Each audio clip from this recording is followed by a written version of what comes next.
अस्सलाम वालेकुम जी। पिजन कार्नर चैनल खुशामदीद। आ वेखो जी चाचू मेरे अभी दाना दूना पा के हटे थे कबूतरां नूं ते आह कबूतर आके बैठा सीगा। चाचू फड़न लगे आ, हुण देखदे आ फड़िया जांदा कि नहीं।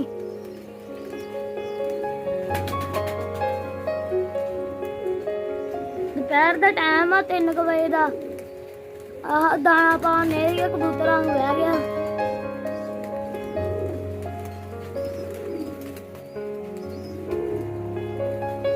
देखते हैं चिड़ी मारी होंगी कि नहीं होंगी। दो भाजी दो इको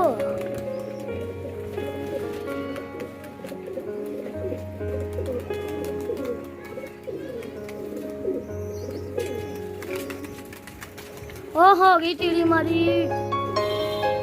ओ काली चिड़ी मारी असीं भी हुण फड़ के इहदा शो कराउने आ।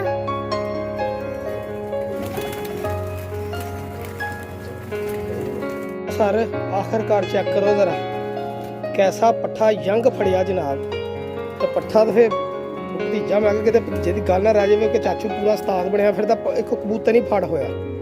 बड़ा उड़िया बड़ा इलाका फिरिया जनाब इन्हें पर झस कराती सर जो फड़ होया तो पता लगा वाकई यार नवे पर किसी ने चंगा छड्डिया वा।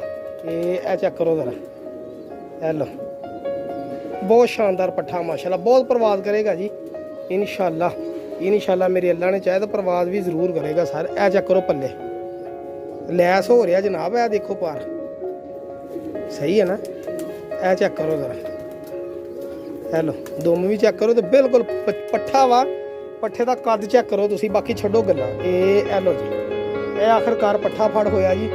वाहवा उड़िया माशाल्लाह चंगा फिर के इलाका करीब पे आवा। ए पट्ठा नप्पिया गया जनाब। चिड़ी मारी हो गई है ਤੇ ਅੱਲਾ ਦੀ ਰਹਿਮਤ ਦੇ ਨਾਲ ਵਿਜਨ ਪੈਰੇ ਚੈਨਲ ਸਬਸਕ੍ਰਾਈਬ ਕਰੋ। ਹੋ ਸਕਦਾ ਤੁਹਾਡਾ ਵੀ ਕੱਲ ਨੂੰ ਇਦਾਂ ਦਾ ਚੰਗਾ ਆ ਜਾਵੇ ਤੇ ਫਿਰ ਜਾਵੇ ਤੇ ਨਾ ਸਾਕੀ ਭਾਈ ਕੋਲ ਤੇ ਲੈ ਸਕੋ। ਹੁਣ ਵਿਜਨ ਪੈਰੇ ਚੈਨਲ ਸਬਸਕ੍ਰਾਈਬ ਕਰਨ ਦਾ ਸ਼ੁਕਰੀਆ। ਅੱਲਾ ਹਾਫਿਜ਼ ਜਜ਼ਾਕੱਲਾ ਮਿਹਰਬਾਨੀ।